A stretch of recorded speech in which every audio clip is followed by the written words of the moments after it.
Wa ba'du fal ilmu bi asli dini muhattamu yahtaju litabyini. Setelah memuji Allah, mengucapkan salawat dan salam kepada Rasulullah sallallahu alaihi wasallam, fal ilmu bi asli dini, ilmu tentang usuluddin, ilmu tentang tauhid, muhattamun, merupakan kewajiban. Yahtaju litabyini, yang perlu untuk diberikan penjelasan. Ketika disebutkan yahtaj litabyin, perlu diberikan penjelasan, terbayang kitab nazam yang disusun ini sangat panjang sekali. Maka musannif melanjutkan dengan lakin, akan tetapi minat tatwili kallatil himam, kalau dibuat dalam bentuk panjang lebar akan melemahkan semangat, akan melemahkan ghirah belajar. Fasara fihi al-ikhtisaru multazam, maka jadilah suatu kemestian untuk dibuat kitab ini dalam bentuk ringkasan. Jadi kitab ini sangat ringkas, berisi bait-bait nazam yang cuma terdiri daripada 144 bait. Wa hadhihi urjuzatul laqabtuha. Kitab ini merupakan beberapa nazam berbentuk bahar rajas. Bahar rajas ini adalah nama salah satu bentuk susunan nada di dalam ilmu arud. Ada bahar tawil nanti, misalnya seperti lam yahtanim qattuta, 16 ketukan ini bahar tawil. Jadi kalau bahar rajas ini ketukannya cuma 12. Alhamdulillahi ala silatihi. Jadi ada 12 ketukan. Satu potongannya.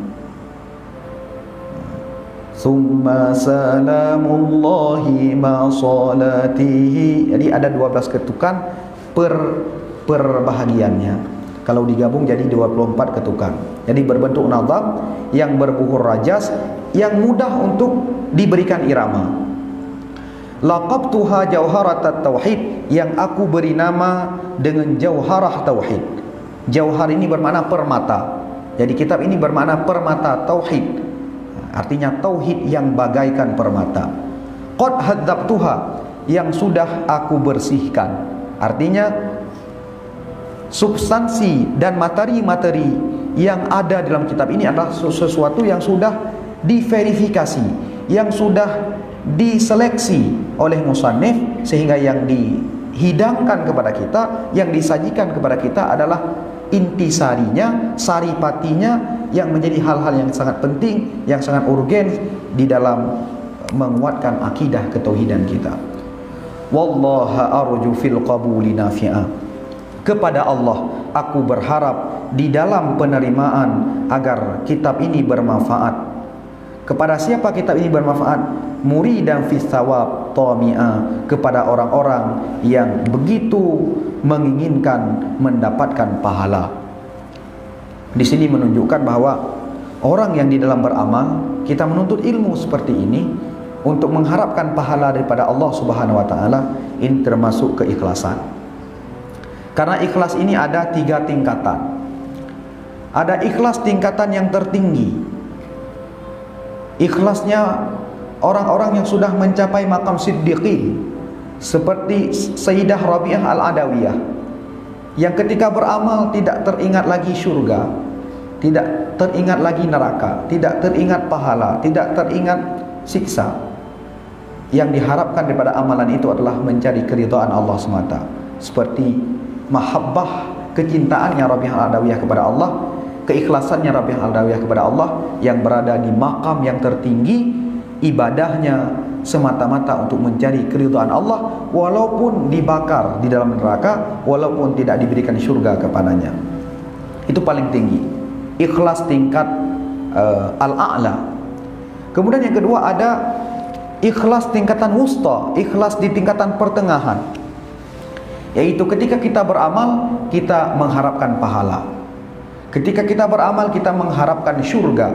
Ini juga termasuk ikhlas, dan ini yang disinggung oleh musannif. Semoga orang-orang yang mempelajari kitab ini dengan ikhlas belajar mengharapkan pahala kepada Allah Subhanahu wa taala, mendapatkan manfaat dari kitab ini.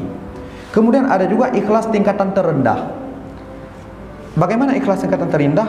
Terendah beramal untuk mengharapkan agar dimuliakan oleh Allah di dunia ini. Misalnya membaca surah Waqiah agar dilancarkan rezeki, salat duha agar dimudahkan rezeki. Ikhlas, tapi ikhlas tingkatan terendah.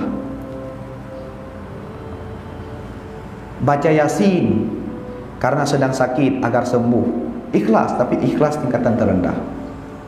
Baru tidak ikhlas ketika beramal untuk menampak-nampakkan diri kepada orang lain, namanya riya. Ataupun beramal bukan karena Allah, bukan karena ibadah, bukan karena mengharap pahala, bukan karena ingin dimuliakan oleh Allah dengan kemuliaan tertentu, tetapi karena ada motivasi duniawi. Misalnya kita berpuasa, pahit yang momen puasa Ramadan, dia sambilan diet. Di luar Ramadan pun tak usaha untuk tak jaga defisit kalori, selalu gagal karena banyak yang ajak nongkrong di kantin. Jadi ini pas momen Ramadan, kita jadikan kesempatan untuk diet defisit kalori, berbuka hanya sekedarnya, sahur sekedarnya. Kalau niat puasa seperti ini sudah tidak lagi ikhlas. Apakah ada pahala? Ini tergantung. Imam Al-Ghazali dalam kitab Ihya Ulumuddin sebagaimana dinukil oleh Syekh Yasin Al-Fadani di dalam kitab Fawaidul Janiyah menyebutkan bahwa ketika seseorang beramal bertentangan dua motivasi. Dari satu sisi dia ingin mencari keridhaan Allah, tetapi di sisi yang lain ada motif duniawi. Maka Imam Al-Ghazali menjelaskan tergantung mana yang lebih dominan. Kalau unsur duniawinya lebih dominan, maka tidak ada pahala. Tetapi kalau unsur ukhrawinya lebih dominan, ada pahala, tetapi dikurangi dengan kadar adanya motivasi duniawi daripada amal kita. Maka lebih baiknya ya kalau berpuasa ya kita ingin mencari keridhaan Allah. Oh, soal nanti secara kebetulan kita dapat keuntungan yang berberat badan lebih, adanya sukses diet, ini keuntungan. Tetapi niat kita harus karena Allah Ta'ala, supaya nilai ibadah puasa ini benar-benar terjaga dan mendapatkan pahala yang sempurna.